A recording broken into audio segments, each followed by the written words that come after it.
Bismillahir Rahmanir Rahim. Welcome to the series History, Science and Faith in Islam. In this session, we'll cover the emergence of the Safavids in Persia. The origins of the Safavid dynasty in Persia must be sought in the Sufic Islam that developed in the immediate aftermath of the Mongol devastations and in the political convulsions in the border areas of Persia and Anatolia after the Timurid invasions. Between the year 1219, when Genghis Khan's troops crossed the Amur Darya in Kazakhstan, and 1261, when the Mamluks finally stopped the Mongol forces at Ain Jalut, Persia, Iraq, Afghanistan, as well as parts of Syria and Pakistan, lay in ruins. In some areas, as much as 90% of the population was killed. Major centers of learning like Bukhara, Samarkand, Herat, and Baghdad were razed to the ground. Libraries were burned, scholars butchered, monuments demolished, dams destroyed, and the general population was enslaved. To grasp the magnitude of the calamity from a global Islamic perspective, it must be recalled that this was the same period when the Christians captured much of Spain, including Seville and Cordoba. Faced with this enormous calamity, Muslims turned to their own spiritual roots. Gone were the ulama who could discuss the fine details of theology or argue the relative merits of the various madhabs. The Abbasid Khilafat, which had become an empty shell, disappeared. Faced with total obliteration, the schisms between the various sects and madhabs were temporarily shelved. In the pre-Mongol period, Persia, Iraq, and Syria had witnessed countless feuds among followers of the Shafi'i, Hanafi, and Ithna Ashari schools of fiqh. What emerged in place of a theological Islam dominated by the ulama was a Sufic Islam nurtured by the Sufis. Sufic Islam was different from pre-Mongol theological Islam in its emphasis on the spiritual content of faith as contrasted with its ritualistic content. The warriors of Central Asia had failed to prevent the triumph of the Mongols. The ulama, who depended on the warrior rulers for their survival, had been obliterated. A religious vacuum was thus created. Times were hard, and it was not clear whether Islam itself would survive in Central Asia and Persia. The faithful, therefore, turned to the reservoir of their inner souls. The sword of the Mongol could decapitate a ruler, but it could not touch the spirit of a believer. The common Sufis, in search of leadership, gravitated to the Sufi masters. The Sufic approach, from its very infancy, had stayed above the political infighting that was characterized by the Shia-Sunni relations since the assassination of Ali ibn Abu Talib radiallahu anhu.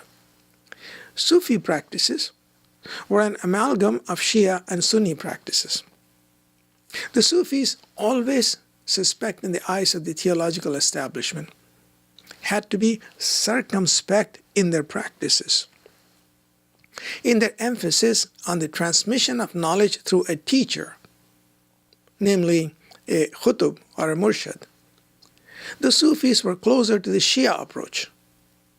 In their adherence to the Sharia, they were closer to the Sunni methodology. Furthermore, Ali ibn Abu Talib radiallahu anhu was accepted by most Sufi orders as the patron imam, and special honor was accorded to Ahl Bayt, namely the household of the Prophet sallallahu alaihi wasallam.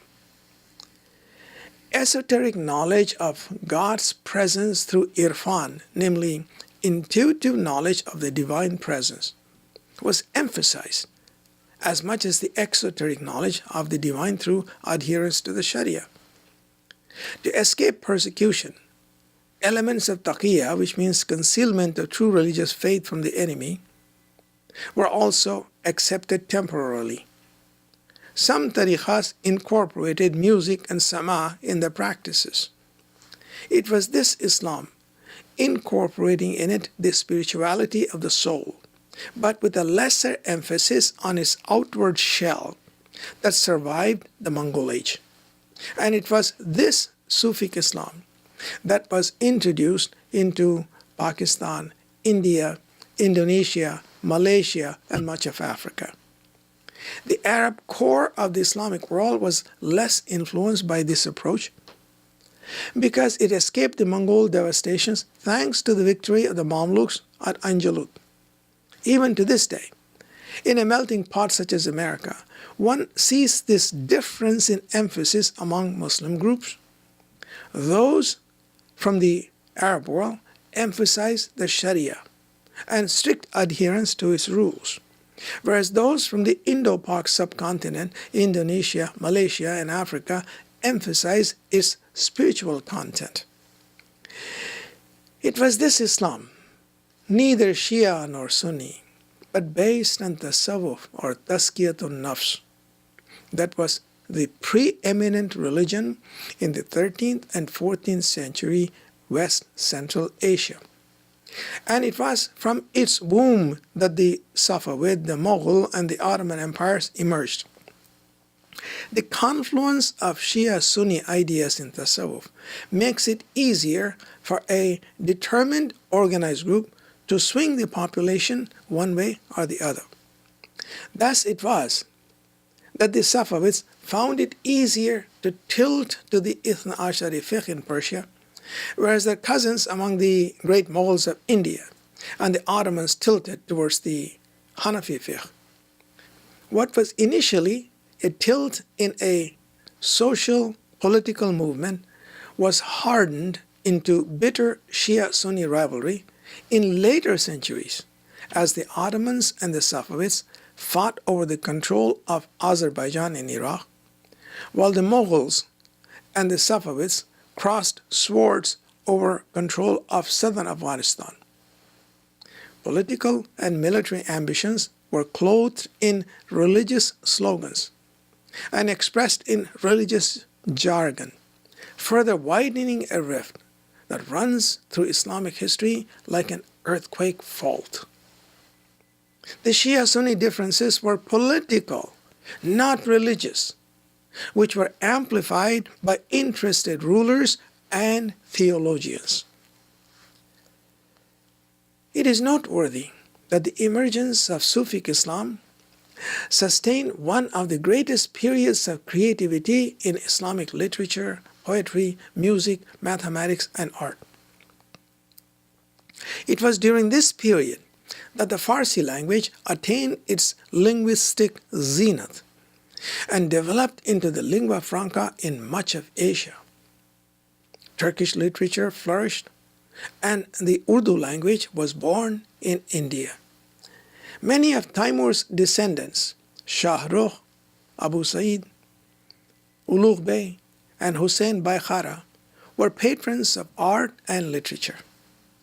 Some of the greatest literary figures of this age were Hafiz of Shiraz, Abu Ishaq of Shiraz, Amir Khusro of Delhi, Jalaluddin Rumi of Konya, Abu Ishaq of Shiraz, Abdur Rahman Jame, Mir Ali Nawai, Nuruddin Ghazni of Samarkand, Shihabuddin Abdullah, Zahiruddin Babur, founder of the great Mughal dynasty of India.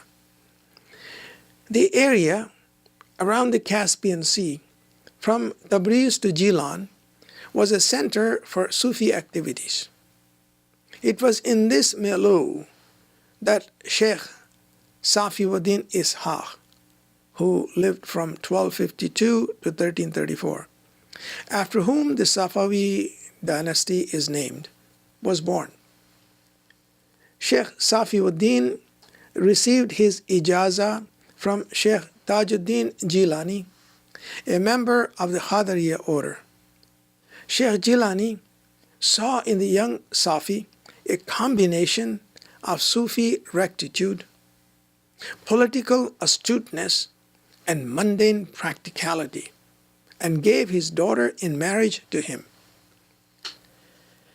Sheikh Safi established his own religious order in Ardabil, a city about 200 miles east of Tabriz. Those were unstable times when the Ilkhanid dynasty had ended and various Turkish tribes were jostling for political power.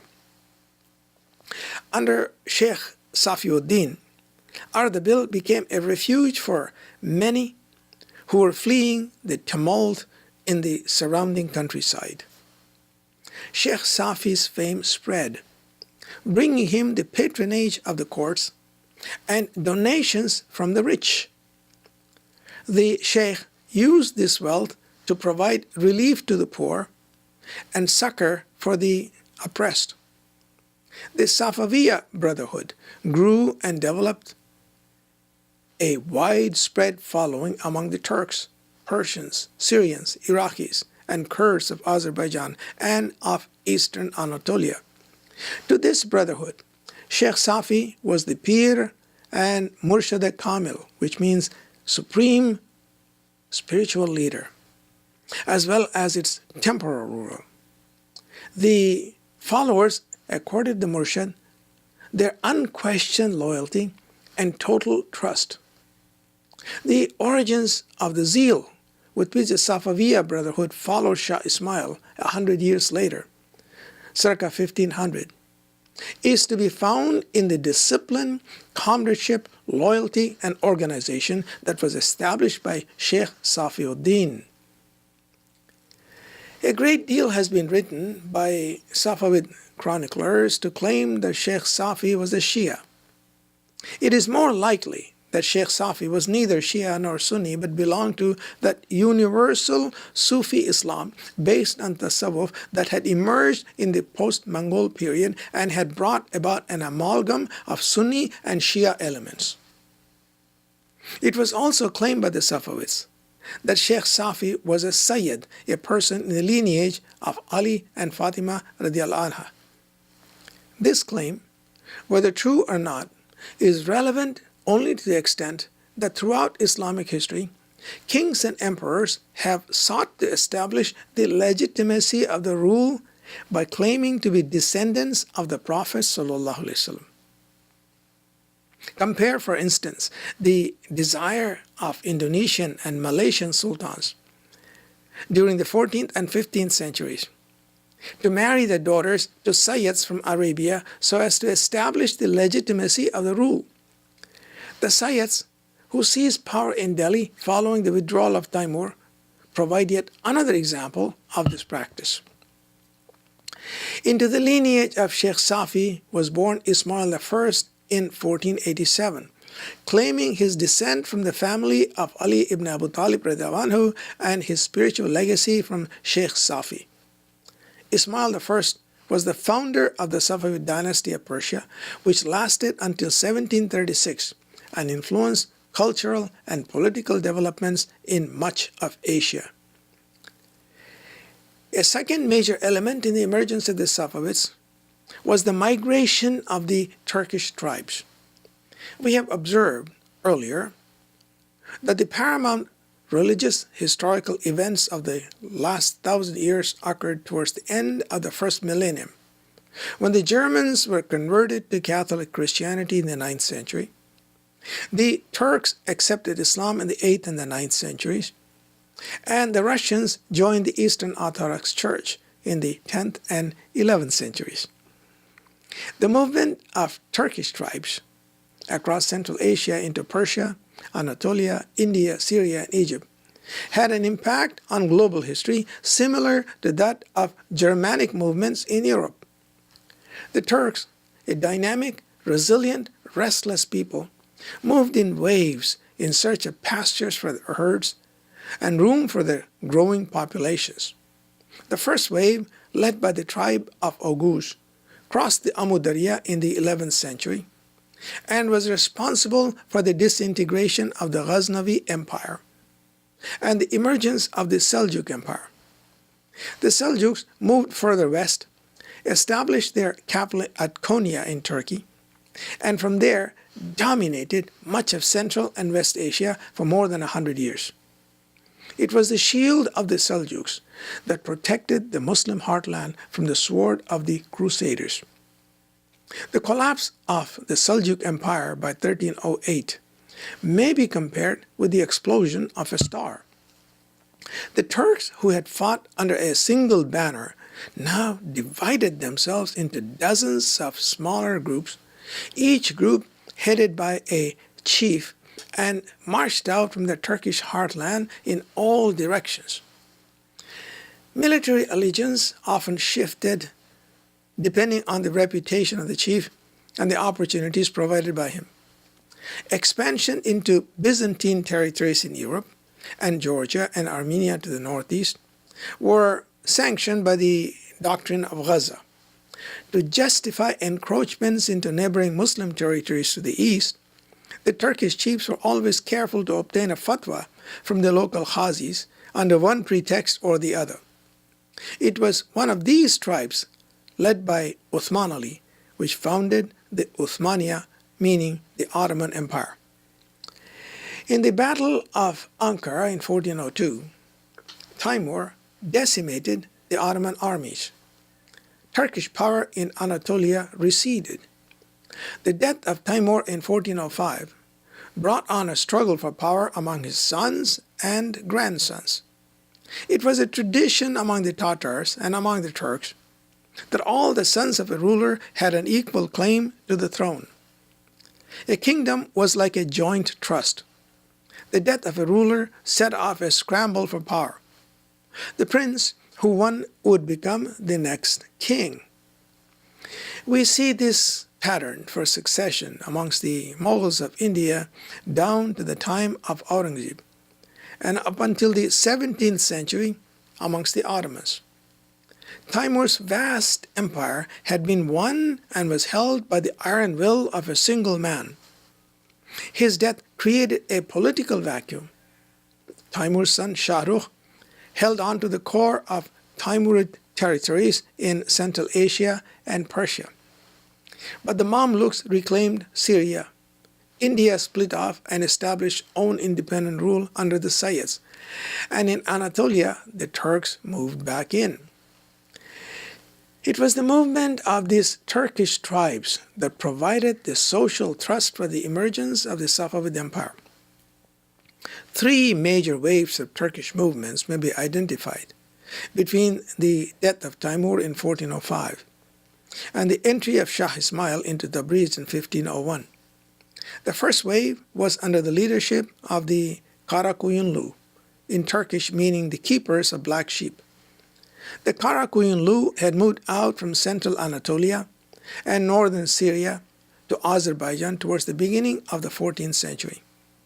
By 1380, their leader, Kara Muhammad, established his authority over Mosul, Sinjar, and Erzurum. Nominally, Kara Muhammad had accepted the protection of the Mamluk Sultans of Egypt and had ordered that the name of Mamluk Sultan Burkhak be mentioned in the Jummah khutbah. Kara Muhammad died in 1389 and was succeeded by his son Kara Yusuf. The same year, Timur invaded Persia. Advancing towards Azerbaijan and East Anatolia, he demanded submission from Kara Yusuf. But Kara Yusuf resisted, took the field against Timur, and was defeated. He fled westward and sought the protection of the Ottoman Sultan Bayezid I. Timur demanded from Bayezid the return of Kara Yusuf. Bayezid refused. It was the flight of Kara Yusuf into Ottoman territories and the Ottoman refusal to surrender him to Timur that was responsible for the events leading up to the Battle of Ankara in 1402. After the death of Timur, Kara Yusuf returned and re-established his authority. In 1410, he occupied Tabriz and made it his capital. In 1412, he added Baghdad to his dominions. In 1420, parts of Georgia and Armenia were under his control. At its zenith in 1430, the Kara-Koyunlu Empire extended from the Black Sea to the Persian Gulf and included Azerbaijan, Iraq, and parts of Turkey and Syria. The eastern thrust of the Kara-Koyunlu did not escape the attention of Shah Rukh, who had not abandoned his claim to the Timurid Empire.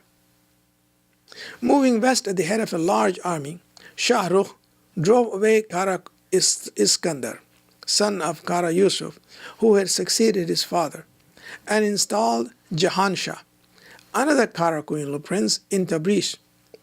When Shah Rukh died in 1447, Jahan Shah threw off his allegiance to the Timurid court in Samarkand and asserted his independence. Moving eastward, he captured Kirman, Fars, Isfahan, and Herat. Assuming the title of Sultan and Khan, he sought to establish the legitimacy of his rule in the eyes of the Turks, Persians, and Mongols alike. Jahan Shah was the greatest of the Kara-Koyunlu rulers and is known not only for his military exploits, but also for his patronage of art, architecture, and literature. He embellished Tabriz with mosques and madrasas. The Blue Mosque of Tabriz stands to this day. It was also a golden age for Farsi literature.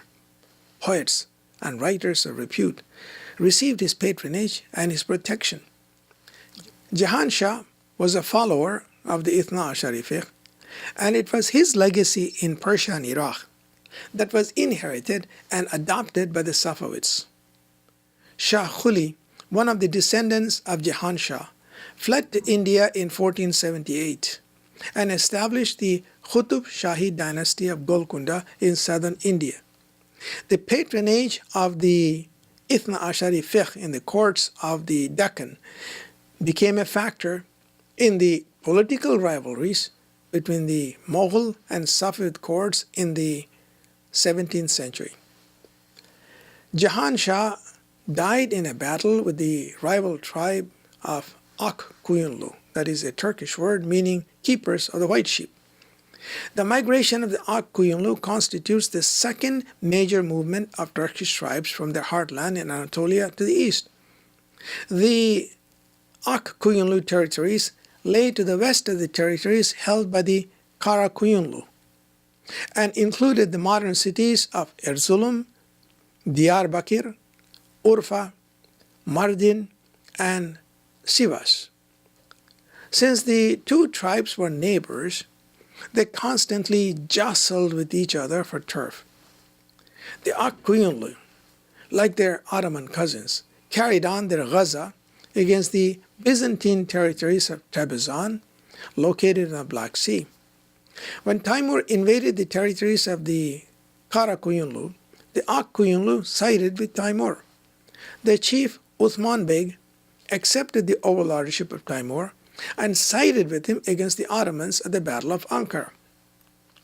After the death of Timur, Uthman Beg continued his allegiance to the Timurid court and worked against his Kara-Koyunlu neighbors to the east. The Ak-Koyunlu territories lay in areas where the mutual interests of the Mamluks of Egypt, the Timurids of Central Asia, and the Ottomans of Turkey overlapped and sometimes collided. Uthman Beg had to play his hand carefully. His military exploits soon attracted a large following. He expanded his territories, often with the help of the Timurid princes, but was killed in a battle with the rival Kara-Koyunlu in 1435. The usual scramble for power happened, and it was not until 1469 that the Ak-Koyunlu regained their territories under Uzun Hasan, a grandson of Uthman Beg. Uzun Hasan is the best known of the Ak-Koyunlu dynasty. Through diplomacy and war, he expanded the territories of the Ak-Koyunlu in every direction. He married Catherine, the daughter of the Byzantine ruler Johannes of Trebizond, thereby forming a marriage alliance with the former military enemy. However, it was another marriage of his that was to have a far greater historical impact. He gave his sister Khatija in marriage to Sheikh Junaid, who belonged at the time to the Safawiya Sufi order of Ardabil. Sheikh Junaid, himself a chief of the Turkomans based in Ardabil, had sought to expand his military political influence, which had brought him into conflict with Jahan Shah, the Karakoyunlu Sultan. Sheikh Junaid's marriage to Khatija Begum gained for Uzun Hasan the support of the expanding Safawiya order. In a series of military campaigns, Uzun Hasan consolidated his hold on eastern Anatolia and made inroads into territories of the Karakoyunlu to the east, the Mamluks to the south, and the Ottomans to the west. It was during one of these campaigns that he defeated the Karakoyunlu Sultan Jahan Shah. Jahan Shah died in battle in 1467, and the territories of Ak-Koyunlu expanded to include most of modern Persia. The rise of Uzun Hasan attracted the attention of the European powers that were still chafing from the loss of Istanbul in 1453. Pope Nicholas V declared a crusade against the Ottomans in 1453, and seeking to isolate the Ottomans, sent an envoy to Uzun Shah proposing a military alliance. Uzun Hasan's response was positive. The anti-Ottoman alliance, concluded in 1464, included the Vatican, Venice, Naples, Armenia, and the Empire of Uzun Hasan. War commenced in 1463 and lasted for 16 years. The Ottomans had the upper hand in the hostilities and expanded their territories in all directions. Sultan Mehmed II captured Trebizond in 1461, Moria 1464, and Lesbos 1469. The European powers, desperate for help, asked Uzun Hasan to invade Ottoman territories from the east. As a quid pro quo, Uzun Hasan requested guns and artillery from the Venetians, weapons that he desperately lacked. An understanding was reached, and in 1471 he advanced against Karaman in south-central Anatolia, while the Venetian navy bombarded the Turkish coast. Mehmed II realized that between the Venetians and the Ak-Koyunlu, the latter presented by far the greater threat. In a pitched battle at Bashkent in 1473, the Ottomans under Mehmed II crushed Uzun Hasan. The latter retreated after concluding a peace treaty, recognizing the Euphrates as the border between the Ottomans and the Ak-Koyunlu territories. Just as Jahan Shah was the best known of the Karakoyunlu sultans, Uzun Hasan was the best known of the Ak-Koyunlu sultans. He organized his empire along sound fiscal and administrative lines and documented his methodology in Khanunnama-e Hasan Padshah, a treatise which was used by both the Safavids and the Ottomans in their administrative practices. Uzun Hasan died in 1478, and his empire went into rapid decline. Between 1493 and 1501, no less than 6 princes ascended the Ak-Koyunlu throne, one after the other.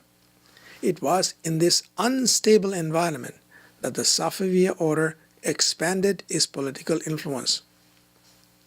Sheikh Junaid, the Safawiya Sufi who had married the sister of Uzun Hasan, traveled extensively through Azerbaijan, eastern Anatolia, and northern Syria, gaining additional followers.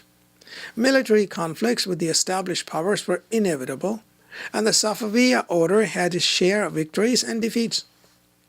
Sheikh Junaid's son Sheikh Haidar and grandson Sheikh Ali continued the struggle. Political alliances often shifted, and when Sheikh Ali was killed in a battle with the Turkomans in 1493, the leadership of the Safawiya order passed on to Ismail, brother of Sheikh Ali. Tabriz fell to the Safaviya in 1501, and the Safavid Empire was born. Ismail, the founder of the Safavid dynasty, had Turkish blood from his grandfather Sheikh Junaid and Persian blood from his grandmother Khadija Begum, sister of Uzun Hassan.